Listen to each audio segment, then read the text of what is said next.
Welcome everyone to our last in our second series of Publishing Addiction Science with Dr. Richard Pates. And today we're going to be responding to reviewers' comments and ethical considerations. And I think, Richard, we're going to just be kind of taking questions and anything that people might want to go over that we haven't as of yet, right?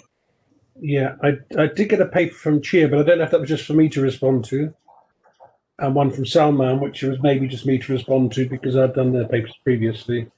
Yes. And I had an inquiry from Werner this morning, which I responded to and said I would certainly respond to hers, but if anyone wants anything more, then fine.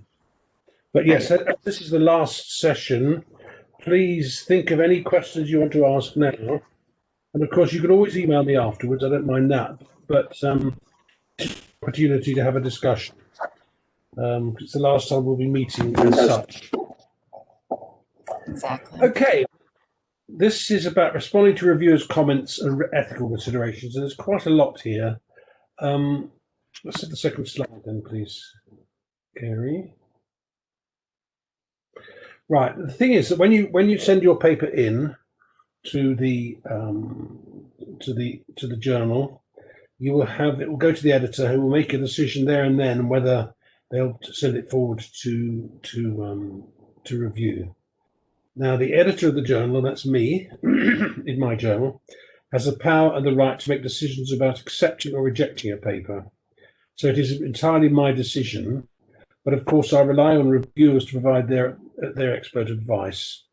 And one of the realities is that although I've worked in addiction for many, many years, I am not an expert about everything, and it's appropriate that I ask other people their advice. So things like, for example, statistical things, although I certainly did courses in statistics and have quite strong views about the right ones, things have moved on, so I might need to ask someone for their expertise about that. Reviewers are chosen for their expertise on a given subject, so if I get something like a very medical paper, I would ask a doctor to advise me on it. Students doing their doctorates are often asked to review as it can enhance their CV or their resume. And in my experience, often give excellent, thorough reviews. I think if people are in perhaps their second or third year of their doctorates, they've got quite a lot of experience of reading a lot of papers. It's certainly a good experience to have to review papers. Next slide.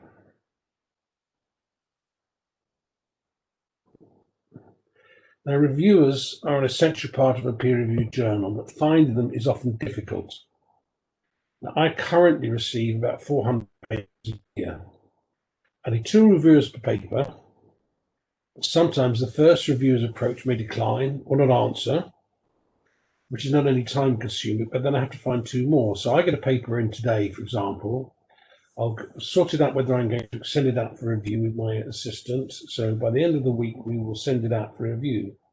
Now, it may be that the people we ask decline, therefore we can ask someone else, or they don't answer. So maybe 2 or 3 weeks go past, and then I have to find 2 more. And they may also decline. So sometimes I might have to find up to 8 reviewers for a paper, or 8 people to review to get 2 reviewers. And this means I might need to find over 1,000 reviewers a year. But in addition to that, you can see the time it takes. So you send me a paper.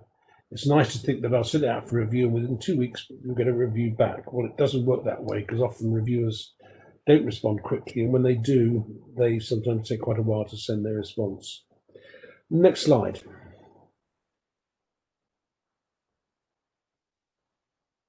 Papers are triaged firstly, by myself or an associate editor. And this is something which is very much about, it's like a triage. Triage is what happens when people do a first check on something. So if you go to hospital after an accident, you'll be triaged to see what help you need. So these papers are triaged on me. They check for length. We have a word length. We expect papers to be no more than about 3,500 words, apart from references and abstract. We expect the referencing style to be correct. We expect the quality of the language to be good enough, and the authors are asked to change these if they're wrong. So, for example, if someone sends me a paper for my journal with a Vancouver referencing style, that's with the numbers in the text rather than the names, I'll send it back and ask them to change it. Or if it's too long, and the reason people don't understand about length is that we have a limited page budget. My publisher says, this is your page budget. And if you send me a paper of 8,000 words, it means someone else won't get in the journal. So I'm quite strict on that. Sometimes if a paper appears to have nothing new in it, or we've had very similar papers in the past, they may be rejected on that basis. So one of the things I've had a lot of in the past is papers about American college drinking. Now, I suspect this is because students in American colleges are often required to do a piece of research for part of their degree. Fellow students are a ready-made audience of subjects, and I think they get credit for doing that. But I get too many, and they don't really add anything to the general science. The next slide. Sometimes a paper is not suitable, which is why you need to choose your journal carefully. For example, my journal is a psychosocial journal. It really looks at things like epidemiology, treatment, and psychological issues. If I get a paper that's too medical, I might reject it because it's too medical, and my general readers won't really follow it.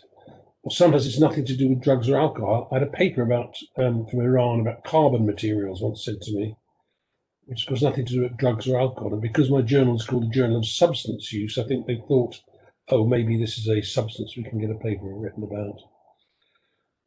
I also get many papers sent about student drug or alcohol use, which partly reflects the fact that students are available subjects for research.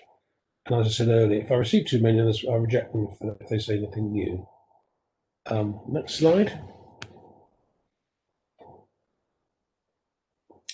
Other reasons for rejecting at triage include the types of paper not published by the journal, and this is why you need to read the instructions for authors, look at their webpage. Some journals won't publish case reports, some won't publish letters, some will only really want to do pure quantitative research projects.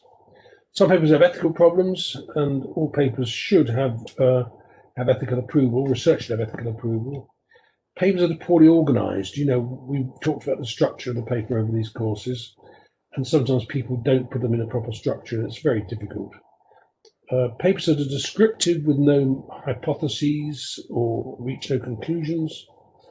Major methodological weaknesses, you might find, for example, that the number of subjects is too small to make generalizations across, or it may be that they've used the wrong statistics, or instructions to authors flagrantly ignored. And one thing I say to you, read the instructions to authors, they are very important.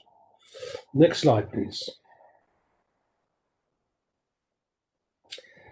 It's always worth asking a colleague to read your paper before you submit it. You know the paper, so you may well not notice mistakes. And this is true of everyone. I mean, I've been writing papers for more than 30 years, but I can also write something and suddenly don't notice one of the mistakes that I've made. I'd much rather a friend or colleague says, oh, you made a mistake there, Richard, rather than let the editor say it. Better to have your paper criticised by a colleague before submission rather than being criticised by the editors or the reviewers. Also, if something you're not sure of, such as statistics, check with a colleague who knows more than you do about the subject rather than reviewers or the editor criticising it. Next slide. Very few papers get accepted at the first submission without requiring some revisions. I accepted a paper yesterday, and as I wrote back to the authors, I think maybe 1 or 2% of papers get accepted at that level immediately. The editors makes the decisions based on reviewers' comments. The typical decisions are accept, minor revisions, major revisions, or reject. It's difficult for the editor if two reviewers provide opposite opinions. One saying accept and another saying reject. And I find this sometimes. The editor must then find a third review or make that decision themselves. So quite a lot of that is me making that decision that I will go with whichever the reviewers I feel is most valid. Next slide. When you see the review, don't react immediately. Read it through, close it down, and then start the revisions after you've had time to digest what's been said. Try to address all the points the review has made. Make changes in the manuscript clearly by using a different colour font for the changes. Write a letter going through the reviewer's comments one by one and responding point by point. Next slide. Don't claim to have made changes if you have not done so. The editor will check it. I have had papers when I've asked for the paper to be checked by a native English speaker, and the authors claim to have done so, but clearly have not done the checks. As it takes a lot of my time, I'm likely to reject it. I was going through some work yesterday with a paper which I'd asked for the checks, some editing by a first language English speaker, and what I found was that they hadn't. There were still major mistakes in it, and they clearly had not been checked by a native English speaker. And of course, the editor will find this out. The other thing is that the reviewer's comments will usually help improve the paper, and you'll find that many authors will say, "Thank you for the reviewer's comments; they've helped improve this paper." And these are really, freshly and are really objectively. Next slide. If you genuinely feel the reviewer has not understood your point or your paper, don't be afraid to write a well-argued letter pointing out where you think they're mistaken. Do not do this unless you have a good case, and write the letter clearly and politely. It may be that you know more about the subject than the reviewer, especially if this is your expertise or the subject of your doctorate. And I will, if some authors get back to me saying, I think this is unfair, I will relook at it. I've done this recently with a paper where there weren't many subjects, but I suggested we can reframe it by making it into a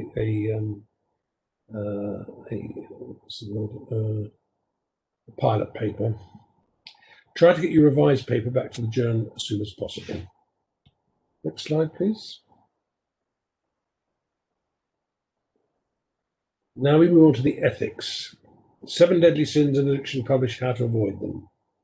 Carelessness, redundant publication, unfair authorship, undeclared conflict of interest, human or animal ethical violations, plagiarism, and other sorts of fraud. We'll go through these one by one. Next slide.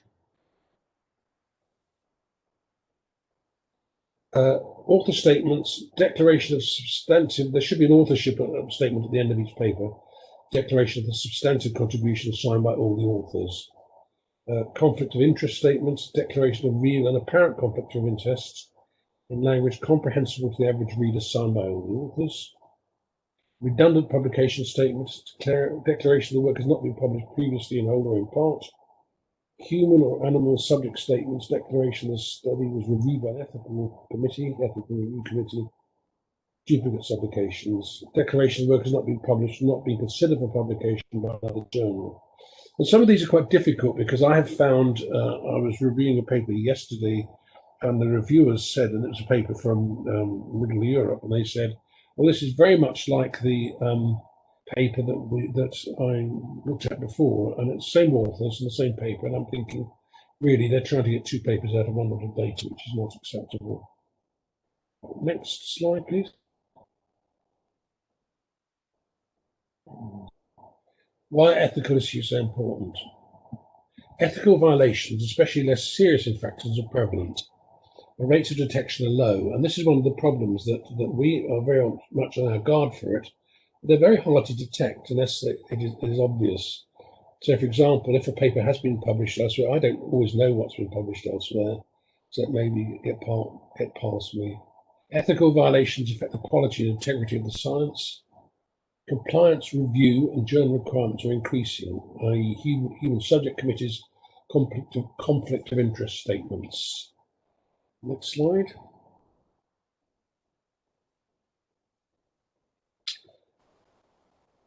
We've just had that one. Carelessness. This is a failure to adequately review the topic of literature on a topic.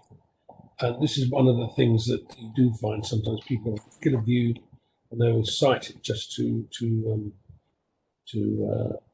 make their point. Lack of candor or completeness in describing your research methods. You have to describe your research methods completely so that someone else can replicate your research. Presentation of data that are based on faulty statistical analyses. And sometimes you look at the data and you think, well, that can't be right. I did have a paper recently where I decided that the statistics were so, the results were so crazy that they couldn't possibly be based on these statistics. Citation of articles throughout, having read the primary sources. And this is one of the problems when you can go through and read abstracts online. And I know that people have cited some of my work and they clearly haven't read the whole paper, because what they've done is they've taken a part of it and misread it. Selective citation of only those articles that support a particular point of view. So if I were to prove to you that I'm right, I'll only cite things that are support my point of view. Selective citation to enhance one's reputation, epitomised by self-citation. Sometimes you feel that some authors will cite their own work a lot. Now, that may be okay if they're the only people who have written on the subject, but quite often that's not the case. Next slide, please. Unfair authorship. Some persons have not made a significant contribution to an article, may not receive sufficient credit, or may receive no credit at all. So, when we write a paper, we quite often write it with colleagues, or we have assistants who may provide some of the research data, and they should either be fellow authors, or at least they should receive credit. A co-author, such as a science writer, is not listed because the service is provided by a drug company. All authors should be listed. Now, this next one I found really irritating me. Some persons are listed as co-authors, even though no substantive contribution was made to the article or research. But when I started out as a baby psychologist in a hospital, we had a paediatrician who was a professor, and he insisted on that his name was on every paper that we wrote, even though he did nothing about them. These days, that is certainly not permissible. Just because you're the senior person in the department, if you haven't contributed to the paper, you shouldn't have your name on it. Proper recognition to a person's contribution by listing them lower in the author list than they deserve. Sometimes people take notice of the placing on the author list that one is. Now, the first author is always important, because that should be the primary researcher, and of course this is the name by which the paper will be known. But others, I think, are slightly less important. Award of co-authorship for minor contributions based on personal political considerations. And that really goes back to the one I said before about people who haven't really done much, but then get on as contributors. Next slide.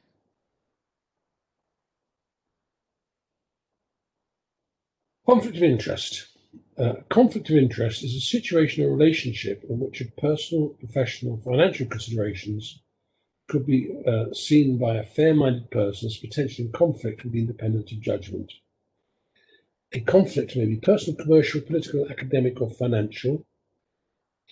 Personal conflicts include pet theories. I've got a pet theory about this, and therefore I'm going to hoist it on the rest of you. You have to be very careful about making sure that you're objective. Validation of one's own ideas, achieving publishable results, and gaining recognition for a discovery. Financial interests may be include employment, research, funding, stock or share ownership, payment for lectures or travel, consultancies, and company support for staff. So when I write a paper, I always make sure that I put any financial interest I have, even though it may be nothing to do with the paper, so I may be employed by someone or whatever. Conflict of interest itself is not a wrongdoing, but it must be declared. And that FARM 1997 refers to the Farmington Consensus, which was a meeting which agreed at the whole interest of conflict of interest in addiction studies. Next slide. The potential of conflict of interest in the addiction field is enhanced by the relationship of funding connected with the tobacco industry, alcohol beverage industry, for-profit healthcare systems, private hospitals, pharmaceutical industry, social aspect organisations that receive their primary support from these sources.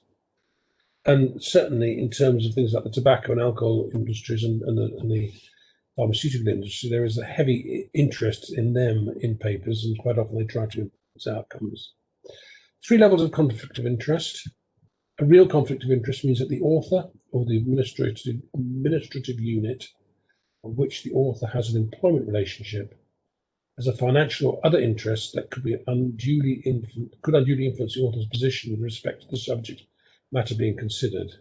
So, for example, if I'm being paid for some research by a drug company, it's in their interest that I say this drug works really well and it's most important. So that is a conflict of interest. An apparent conflict of interest exists where an interest would not necessarily influence the author, but could result in the author's objectivity being questioned by others.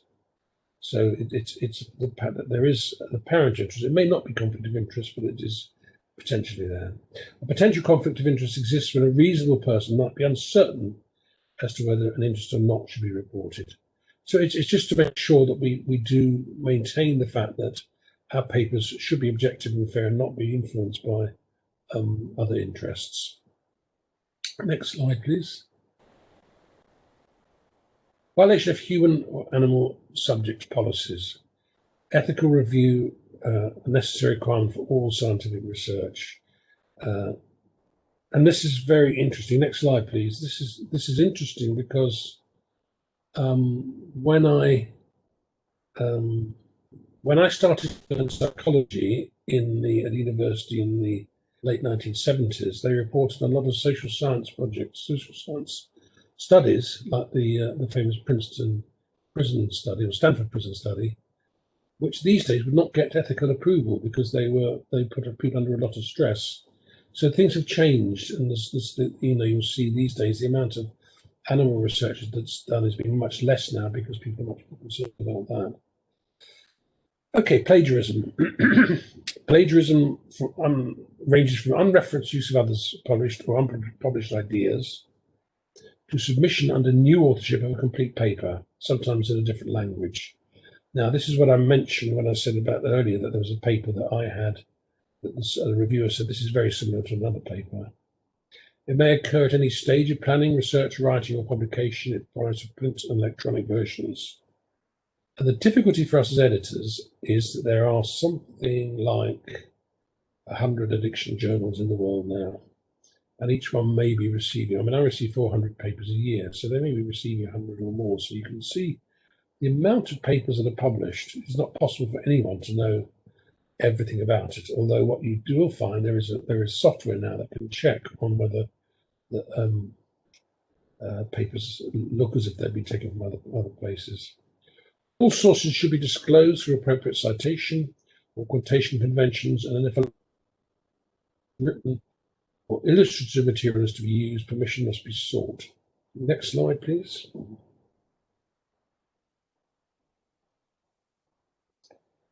Self-plagiarism.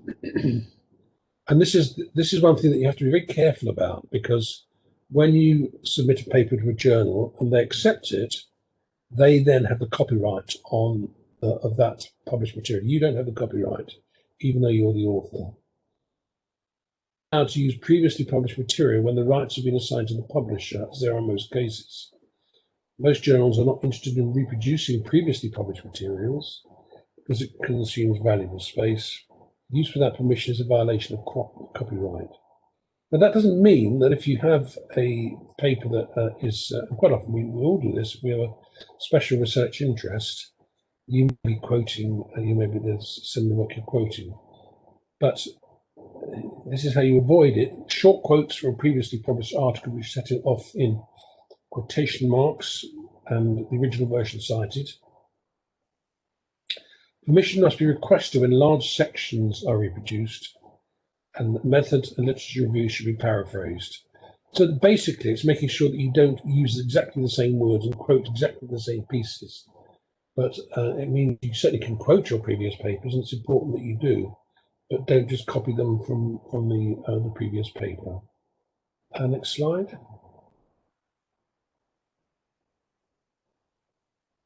Degrees of scientific misconduct, like this one. Trimming is altering one's data. Cooking is a selective reporting of one's data, and people certainly do that. And forging is making up the data. And this is from Charles Babbage, who designed the original, what was it called, a calculating machine? One of these, a type of computer used for calculating back in the 19th century. Next slide. Oh, that's it. We reached the end of the session. Now, I hope that wasn't too quick. I hope it had some relevance. And as I say, it's the sort of thing that's worth, you'll have the slides and it's worth looking at the slides to make sure. Any thoughts or questions?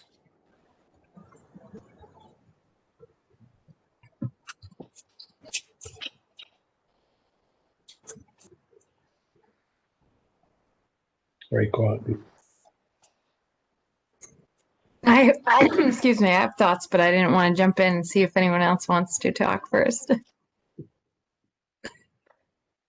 There is a comment from Salman that's grateful for an important session. We needed it. It is important, and one of the things that I've tried to do in the whole of this course is to highlight what's important in publishing. It's not, it's not about science. Really. It's not about anything technical. It's actually about just getting your papers published. And I'm very keen to actually help you get that published. And so I know that the 6 of you there at the moment, papers by 3 of you. And I'm very delighted at that. It means you are participating in what we're doing. And that shows that it's been valuable.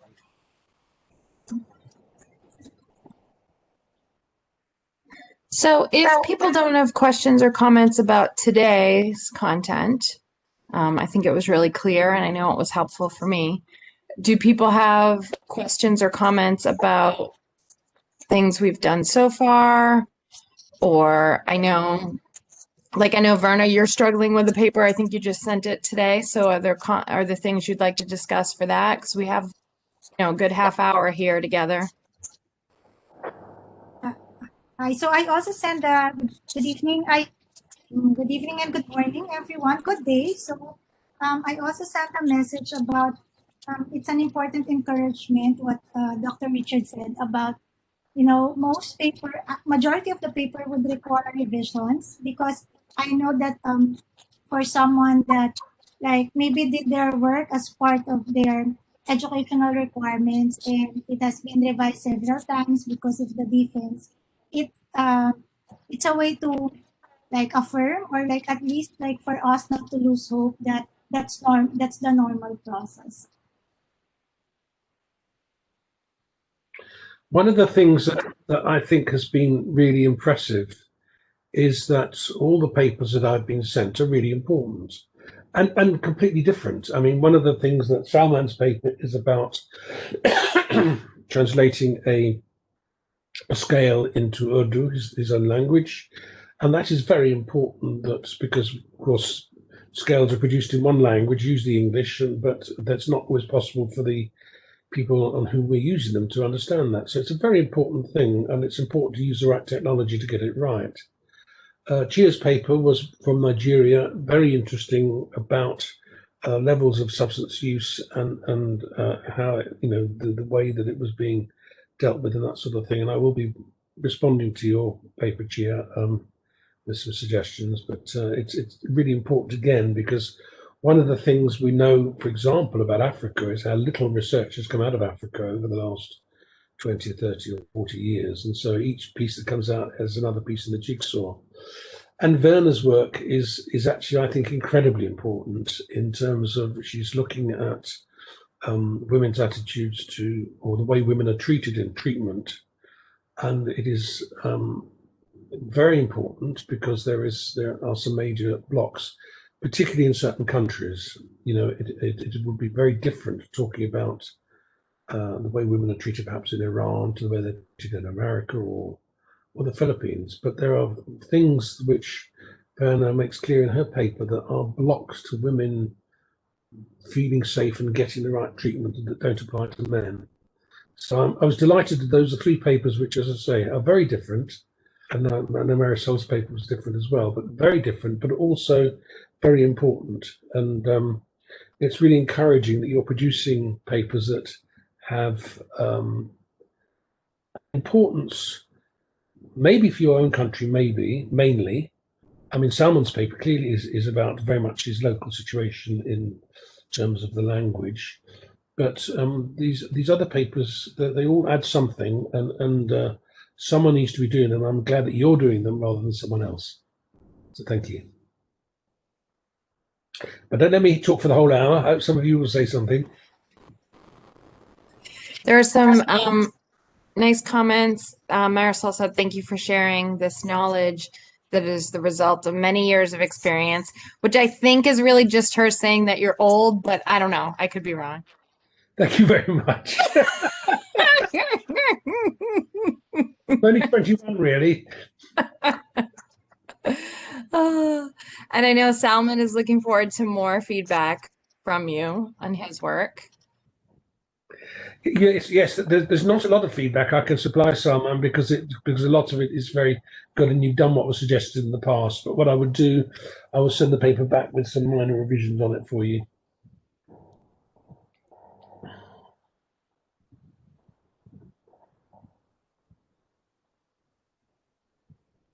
Go ahead, Dr. Francis, please share. Yes, I thank you very much for this. Oh, you're difficult to hear. Can you come maybe closer to the microphone or? My question is about the introduction, the opening statement in introduction. When you were teaching us, you said there are some opening statements that are not good when writing introduction. That statements are good. I want to know how can you start and then the first Hold on, statement. Dr. Francis. We're only getting you a little bit. I heard that your question is about the introduction, but I don't know if you're able to come closer or turn up the microphone because we're not really able to hear you very well.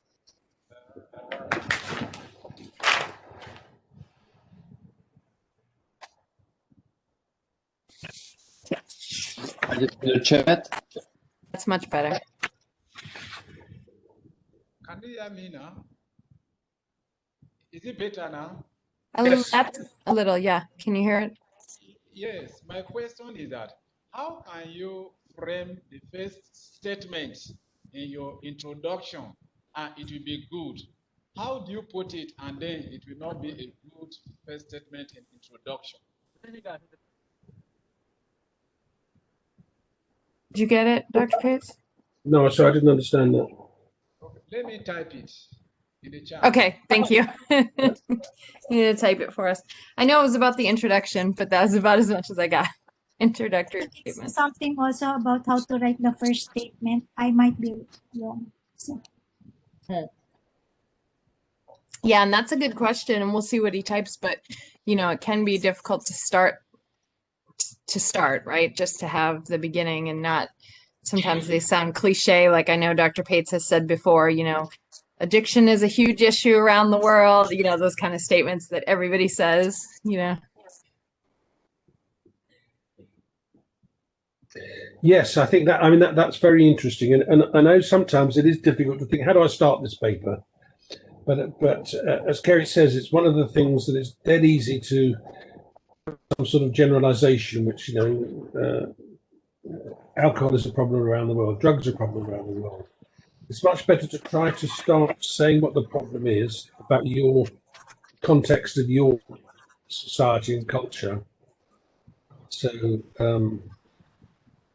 it may be something like drug use in Nigeria, in parts of Nigeria, have produced a growing problem which needs to be resolved. Now that is a very simple statement, but it's exactly what your book needs to be.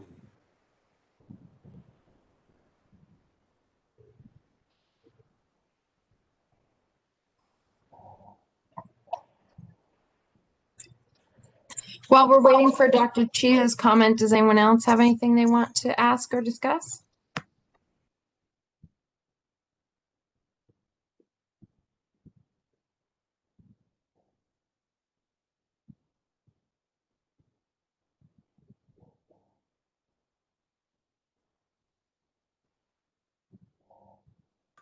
Verna, what kind of challenges were you facing? Because I know you were telling me you were struggling.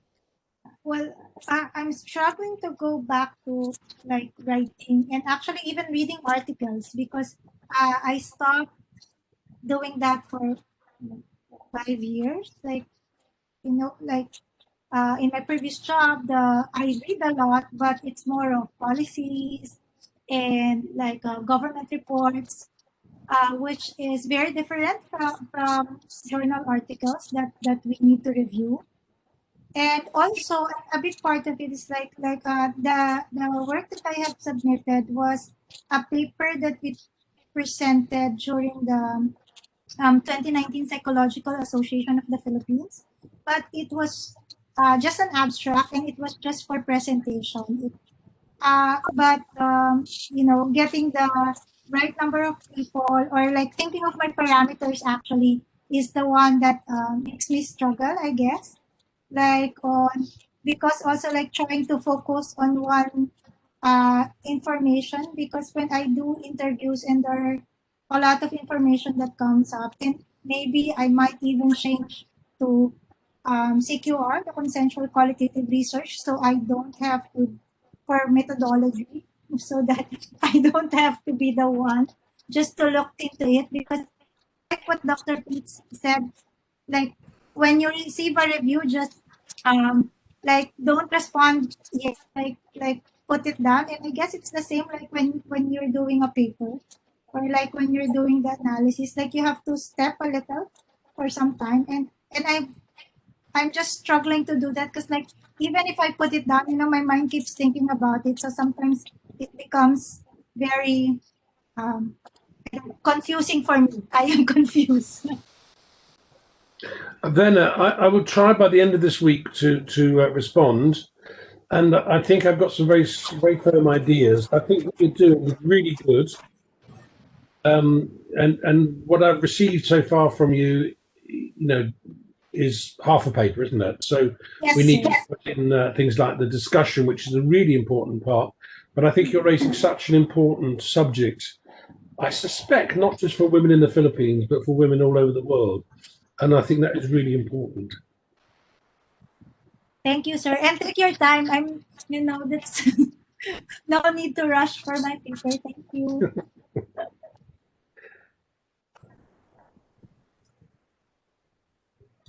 But I think it's an interesting illustration, Verna, of how sometimes we think that our problems, that they're not problems perhaps for other countries or other parts of the world. But what you're writing about, as you say, about the disadvantage of women with drug problems in treatment I think, is a universal problem. And I think that it does need to be addressed. And certainly the topic of other people's papers, even though they may be very much based on local information, often does have international appeal. So one of the things that I'm quite keen on is that is that we do make sure that we include papers and that reference other people's work.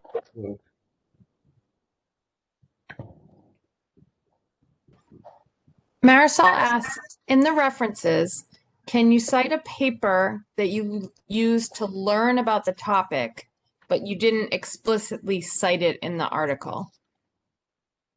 Not really. No. I mean, if you've got anything from that paper, then you should cite it. And you may cite it in a general way. So you might say that Smith and Jones have written extensively about alcohol use amongst minors, and they have informed the debate, and then blah blah blah blah. But if you don't have to cite if you're not directly citing the paper, you don't need to include it as a reference. You can, though, if you like, some people put a little bibliography at the end, which says these are the papers I've read, which inform me about the subject rather than I'm quoting directly from them.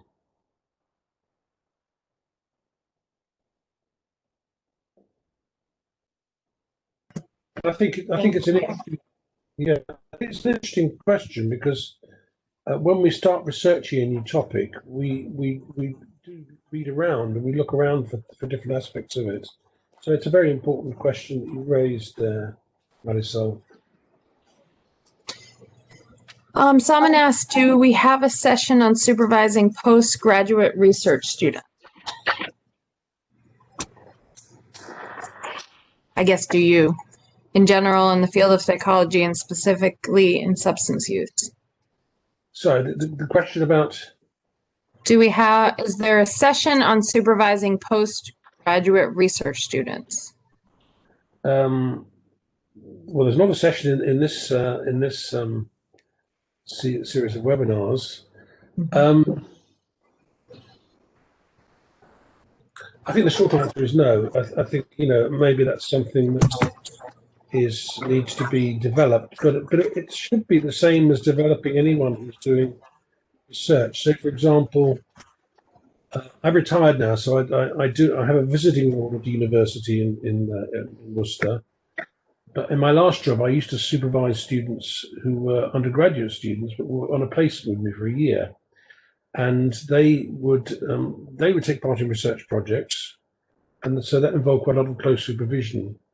I think postgraduate students are usually doing more complex research, and I think quite a lot of them find it difficult to get adequate supervision because you might have two supervisors who disagree. And I'm working with someone at the moment like that. But they certainly should have. They should have good supervision. That's vital. But we haven't developed a module for that yet. Maybe that's something for the future.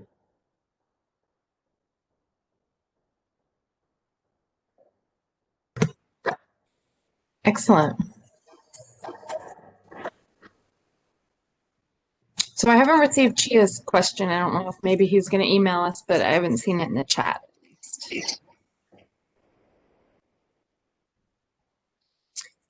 So other questions or comments? We have about 10 minutes.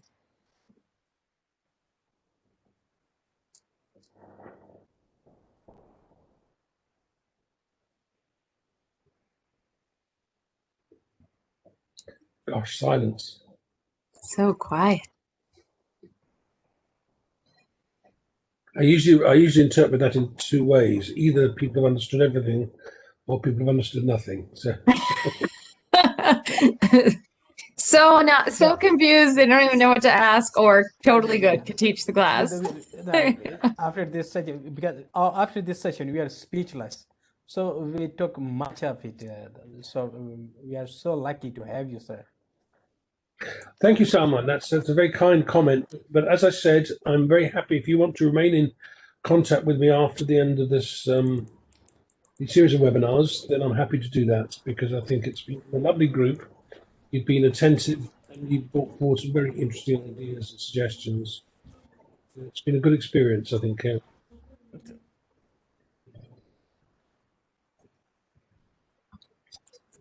Definitely. We're fortunate to have you. And it's nice to have such a diverse group. It is indeed, yeah. And I know I have offered my services to edit and have been utilized as an editor for your stuff once. So hopefully I'll be reading some of our folks' papers here at some point. I look forward to sending you some.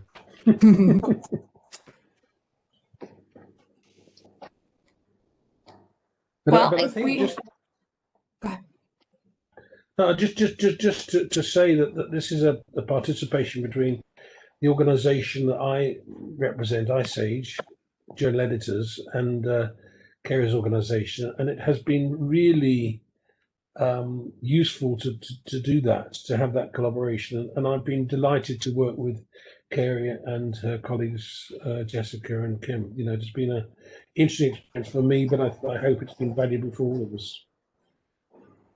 Yeah, it's definitely enhanced a value added for us, for our members. So I know you'll be doing a different cohort coming up here soon.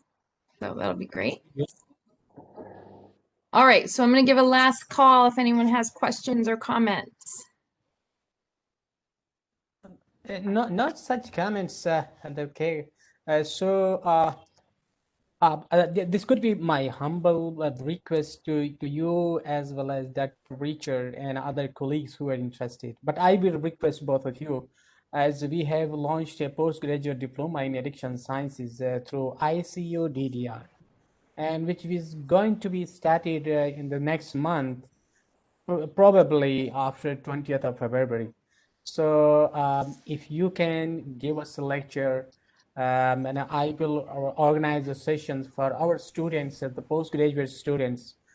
We have the PhD as well as the MS students in clinical psychology.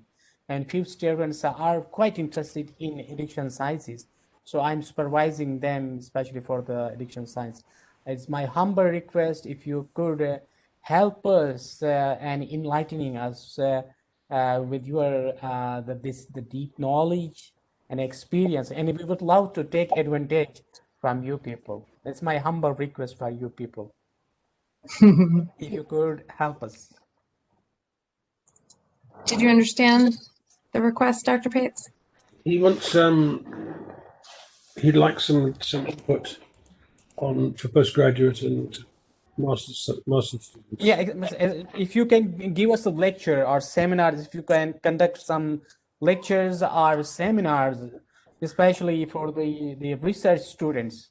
We have the postgraduate students, so I will send you a request through proper channel. If you can spare some of your time and help us is how to publish the research, because most students cannot they have the opportunity like these webinars. So there are many students out there who want to take benefit from the scholars and researchers like you people. I mean, certainly I'd be happy to see that from you. It would be difficult to do a whole series of them, but you know that you will have these slides that I've sent, and the book that we publish, Publishing Addiction Science, is available free to download.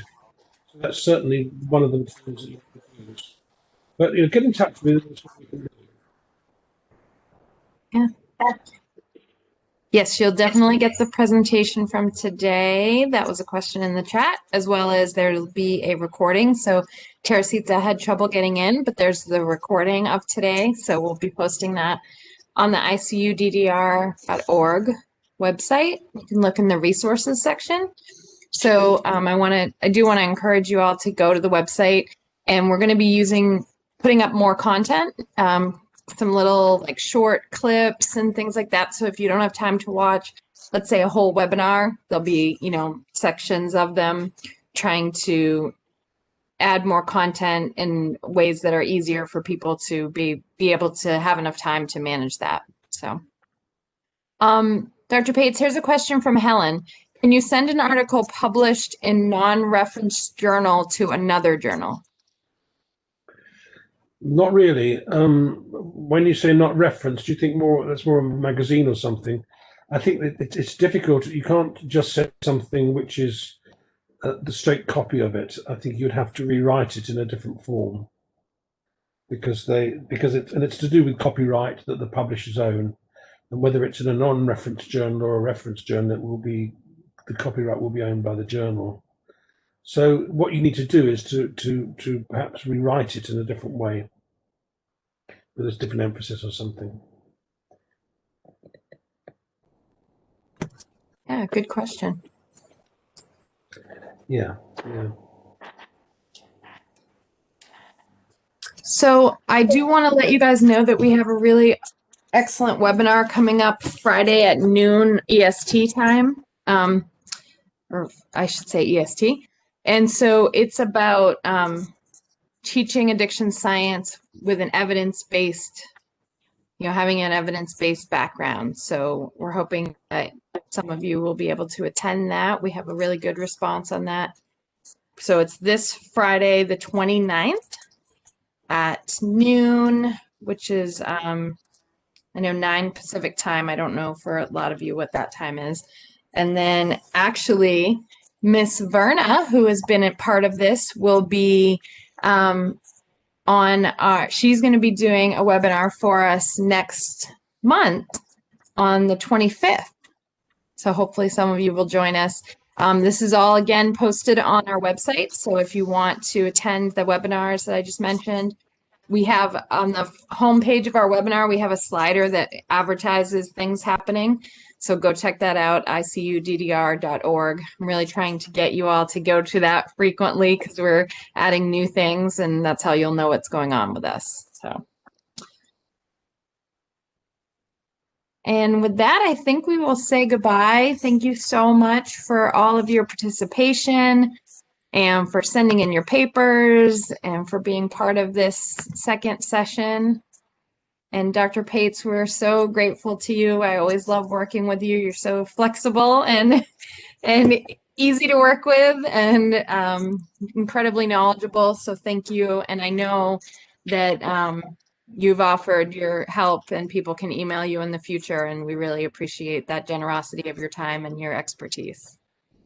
It's just been a lovely experience. I've enjoyed working with you all, and you know, it is something that I believe very much in. That if one's got experience, we need to share it. You know, if I need my car mended, I can't do it, so I need someone with experience to do it. So I'm very share what skills I've got. Perfect. Thank you, Kerry, for organising it. Thank you all. Thank you so much.